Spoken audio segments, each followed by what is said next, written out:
सिंध हुकूमत जो माण्हू अॻुवा थियो आहे उनखे बाज़ियाब करण जे लाइ कोशिशि वरिती जेका कोशिशि न वरिती वई आहे कंहिं बि क़िस्म जा एफर्ट्स न वरिता विया आहिनि बाक़ी पर्सनल तौर ते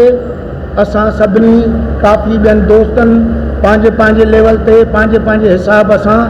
सभिनी दोस्तनि कोशिशूं कयूं आहिनि दोस्तनि सां कॉन्टेक्ट कया आहिनि बलूचिस्तान जा ॿिया जेके दोस्त आहिनि सभिनी सां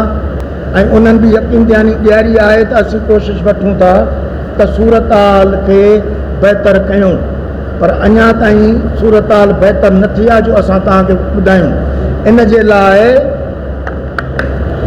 जे लाइ असां 3 तारीख़ खां सॼे सिंध जे अंदरि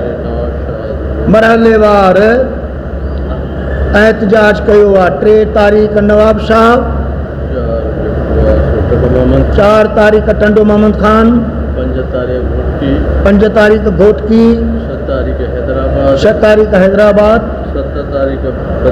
7 तारीख़ बदीन 8 तारीख़ कराची 9 मटियारी 10 मीरपुर ख़ास बाक़ी तालका ज़िला जेके रहनि था उन में सलाह मशवरे खां पोइ बाद में ऐलान कयो वेंदो त जीअं असां पंहिंजे दोस्त जी पोइवारी करे सघूं ऐं अपील करे सघूं एहतजाज करे सघूं रोडनि ते निकिरूं ऐं जंहिं बि इन्हनि सॼी सूरत हाल में जेके बि असांजा इहे 8 एहतजाज आहिनि उन्हनि जी निगरानी मर्कज़ी लीडरशिप कंदी